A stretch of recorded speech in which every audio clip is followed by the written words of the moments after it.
जो आज हम करने जा रहे हैं क्लास 6 का chapter 8 that is body movements part 6।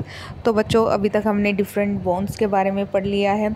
हमने ह्यूमन स्केलेटन सिस्टम के जो डिफरेंट पार्ट्स हैं उनके बारे में डिटेल में पढ़ा है और हमने डिटेल में पढ़ा है about the different bones different joints which is present in our skeleton system.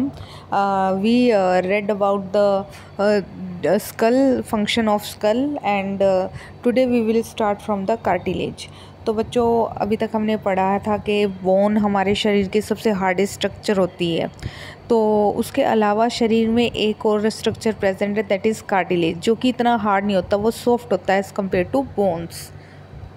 तो बच्चों कार्टिलेज स्पेशली उन शरीर के उन भाग पर प्रेजेंट होता है जो लचीले होते हैं। तो कार्टिलेज बेसिकली सॉफ्ट होता है एज़ कम्पेयर टू बोन्स। तो बोन्स और कार्टिलेज में डिफरेंस बहुत बार पूछा जाता है, जो आपको पता भी होना चाहिए। बोन्स हार्ड होती हैं जबकि कार्टिलेज सॉफ्ट होता है।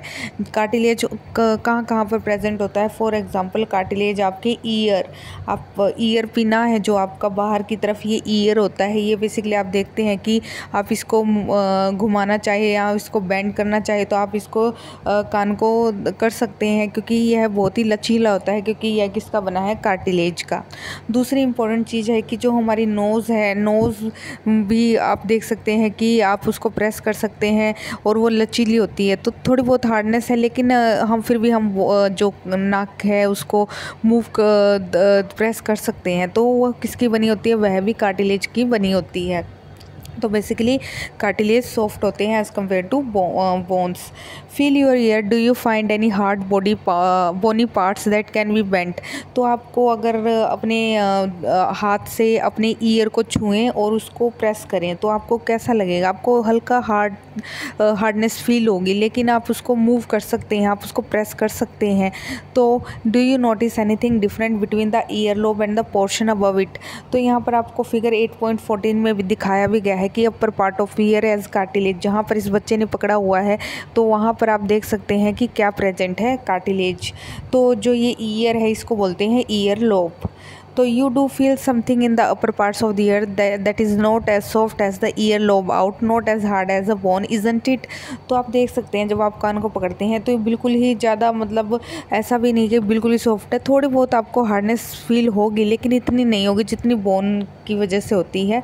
दिस इज़ कार्टिलेज, और यही क्या कहलाता है? Cartilage. Cartilage is also found in the joints of the body, जो कि इंपॉर्टेंट चीज़ है कि ईयर और नोज़ को छोड़ के कार्टिलेज और भी जगह प्रेजेंट होता है। स्पेशली हमारी जो बोन्स होती हैं उनके जो जॉइंट्स होते हैं वहाँ पर किसकी प्रेजेंस होती है? कार्टिलेज की। तो cartilage is mostly found is also found in joints of the body. और जॉइंट्स के बारे में पढ़ चुके हैं, कौन कौन से जॉइंट्स होते हैं? Pivotal joint, hinge joint, ball and socket joint. We have seen that our skeleton is made up of many bones, joints and cartilage. अब हम पढ़ चुके हैं कि जो हमारा स्केलेटन सिस्टम होता है, जो हमारा कंकाल होता है, जो किस किस का बना होता है? हड्डियों का बना होता है, उसमें जॉइंट्स होते हैं और कार्टिलेज का बना होता है। You could see bend and move many of them. देखो हम बिल्कुल सीधा एक लकड़ी की तरह नहीं खड़े रहते, हम बेंड भी होते हैं, हम मुड़ते भी हैं, हम बैठते भी हैं। तो जो यह मूवमेंट होती है यह किसकी वजह से होती है? जॉइंट्स की वजह से, कार्टिलेज की वजह से। बोन्स स्टिफ होती हैं, बोन्स को तोड़ा मरोड़ा नहीं जा सकता, इसी वजह से जॉइंट्स प्रेजेंट होते हैं स्केलेटन सिस्टम में। You could see bend and move many of them. Draw a neat figure of the skeleton in your notebook. यह आपको ऑलरेडी होमवर्क है जो आपको मिल चुका है कि आपको स्केलेटन सिस्टम को अपनी नोटबुक में ड्रॉ करना है। We have learnt about the bones in our body and about joints that help us move in different ways. What makes the bone move the way they do? Let us find out. तो हमने different types of joints के बारे में पढ़ा है कि वो हमें मूवमेंट करने में हेल्प करते हैं। तो किस तरह की बोन्स में मूवमेंट पॉसिबल है, अब हम उनको पढ़ने जा रहे हैं। Let us find out.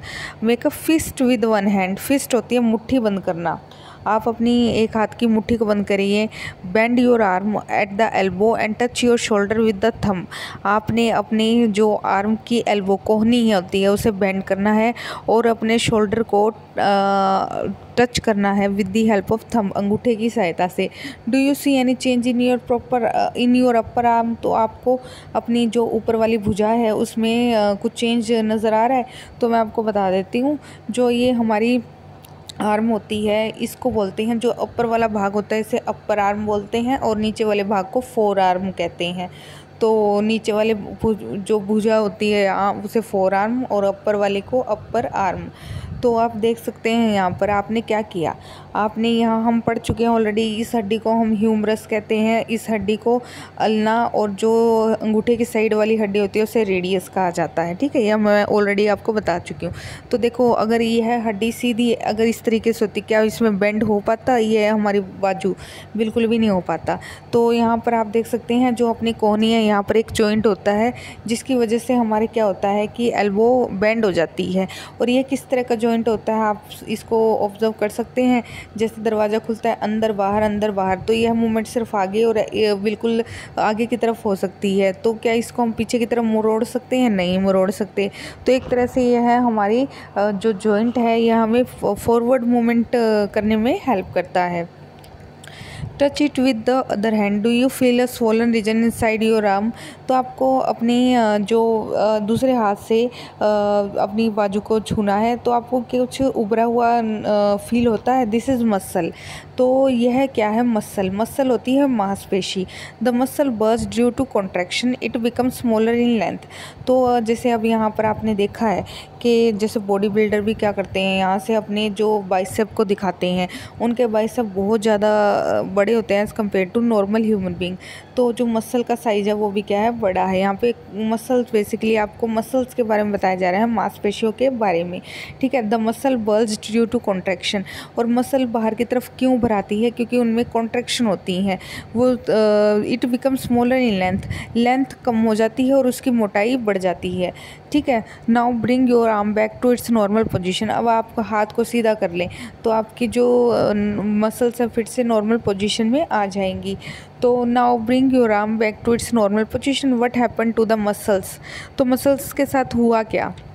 Is it still contracted? क्या अभी भी ये खिंची हुई हैं? You can observe similarly contraction of muscle in your leg when you walk और रन।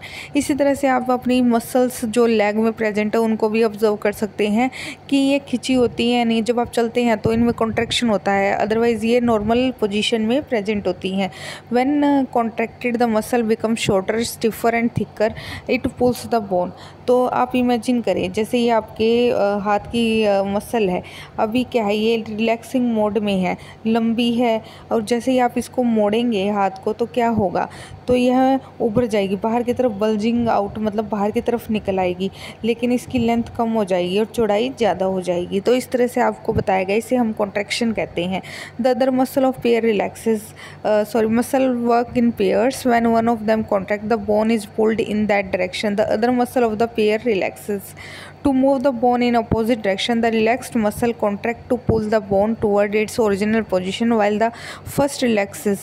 तो बच्चों यहाँ पर जो मसल्स हैं, जो यहाँ पर दो अपोजिट मसल्स अलग अलग तरह से काम करती है। जब एक मसल कॉन्ट्रैक्ट करती है तो एक रिलैक्स करती है। इससे क्या होता है कि जो हमारी मूवमेंट पॉसिबल हो पाती है। अगर दोनों ही कॉन्ट्रैक्ट करेंगी तो क्या होगा? तो मूवमेंट नहीं हो पाएगी। तो अगर कोई भी चीज़ है, अगर हम उसको खींचते हैं, पुल करते हैं, तो उसके लिए ज़रूरी है उसको पुश भी करना। तो इस वजह से हमारी मूवमेंट पॉसिबल होती है। तो जो हमारी मसल्स हैं वो अपोजिट डायरेक्शन में काम करती हैं, एक कॉन्ट्रैक्ट रहती है और एक रिलैक्स रहती है। इस तरह से हमें चलने फिरने में आसानी रहती है, फिर कोई भी काम करने में आसानी रहती है। When contracted the muscle becomes shorter, stiffer and thicker. तो जब हमारी मसल्स कॉन्ट्रैक्ट होती है तो उसकी क्या करेक्टरिस्टिक है? तो वह शॉर्टर हो जाएगी, छोटी हो जाएगी, स्टिफर मतलब बहुत ज़्यादा सख्त हो जाएगी, थिकर मतलब मोटी हो जाएगी। तो जैसे कि हमने अगर बाइसेप की बात की हो तो नॉर्मल कंडीशन में मसल ऐसे है, लेकिन जब आप एल्बो को मोड़ते हैं तो वो क्या हो जाती है, उसकी लेंथ कम हो जाती है, मतलब यह स्टिफर होगी या शॉर्टर होगी और थिकर होगी, है ना। तो कॉन्ट्रैक्शन के ये करेक्टरिस्टिक पॉइंट्स हैं। मसल्स जैसा हम पढ़ चुके हैं कि पेयर में काम करती है।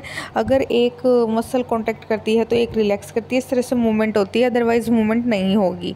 तो our muscles and bones always required for movement? How do another animal move? Do all animal have bones? तो यहाँ पर बताया गया है कि क्या मसल्स और बोन्स का शरीर में होना ज़रूरी है मूवमेंट के लिए? तो यह इसका आंसर है यस। तो दोनों मिलकर साथ काम करती हैं। अकेली बोन हमारी मूवमेंट नहीं कर सकती या फिर मसल्स अकेले मूवमेंट नहीं कर सकती, तो बोन्स एंड मसल्स दोनों मिलकर मूवमेंट करवाती हैं। व्हाट अबाउट एन अर्थवॉर्म और स्नेल? लेकिन अगर बात की जाए कुछ और जीवों की, जैसे अर्थवॉर्म और स्नेल, वहाँ पर मूवमेंट कैसे होती है? Let us study the manner of movement that is the gait of some animals. तो बच्चों हम अब डिफरेंट एनिमल्स के बारे में पढ़ेंगे। अभी तक हमने अपनी बॉडी के बारे में पढ़ा था, अब हम डिफरेंट एनिमल्स के बारे में पढ़ेंगे कि वहाँ पर मूवमेंट कैसे होती है। तो बच्चों आज के लिए इतना ही। आप बोन्स के बारे में और कार्टिलेज के बारे में डिटेल में पढ़ें और डायग्राम्स को ज़रूर ड्रॉ करें, और जो मूवमेंट्स हैं अदर एनिमल्स की वो हम अपने नेक्स्ट लेक्चर में करें।